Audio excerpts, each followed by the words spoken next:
Bonjour Nicolas Bouzou. Bonjour Dimitri, bonjour Anissa. Bonjour Nicolas. Alors après des mois de négociations, Nicolas, l'État et EDF sont tombés d'accord sur un prix moyen de l'électricité nucléaire autour de 70 € le mégawattheure à partir de 2026. Oui. C'est pour 15 ans.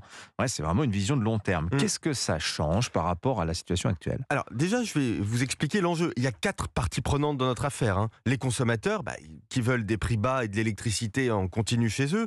Les entreprises, pour être compétitives, notre économie a besoin de beaucoup plus d'électricité parce qu'on électrifie beaucoup d'usages, les transports, mais l'industrie aussi. Et puis elles ont besoin d'une électricité qui soit la plus compétitive possible. Ensuite, on a EDF.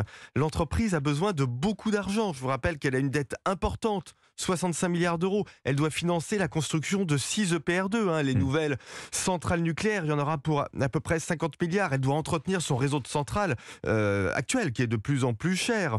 Et puis, vous avez l'État, qui a nationalisé EDF pour 10 milliards d'euros et qui a payé le bouclier tarifaire. Ah oui. 40 milliards. Oh là là. Donc on a les ménages et les entreprises d'un côté Qui veulent pas payer cher. des prix bas et EDF qui a besoin de prix élevés et l'État au milieu de tout ça qui doit arbitrer. Vous voyez la contradiction.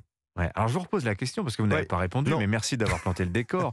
Cet accord sur un prix moyen de 70 € le mégawattheure, ça va changer quoi? Écoutez, on aura des prix plus élevés mais moins volatiles. Alors le prix du mégawattheure sera en effet plus élevé, il sera de 70 € alors que dans le système précédent il était de 42 €, donc c'est plus élevé, mais tout le monde, ménage, entreprise, sera protégé contre une hausse incontrôlée des prix comme celle qu'on a connue il y a un an et qui a justifié justement la mise en place du bouclier tarifaire. Bon, je dirais quand même que c'est un arbitrage qui est plutôt favorable à EDF et donc à l'État actionnaire. Ouais. La priorité de Bercy, c'est qu'EDF ne perde plus d'argent et puis que l'entreprise puisse financer ses investissements. Et le revers, c'est que les ménages vont quand même payer plus cher l'électricité et les entreprises aussi, elles seront donc moins compétitives. Ça, c'est pas une bonne nouvelle. Voilà, exactement. Les entreprises paieront l'électricité au même prix que l'Allemagne, alors qu'avant, on avait un avantage compétitif par rapport à notre voisin. Bon, pour la plupart des autres pays, la France aura encore un avantage en termes de prix, mais plus faible que dans l'ancien système. Écoutez, c'est pas très étonnant.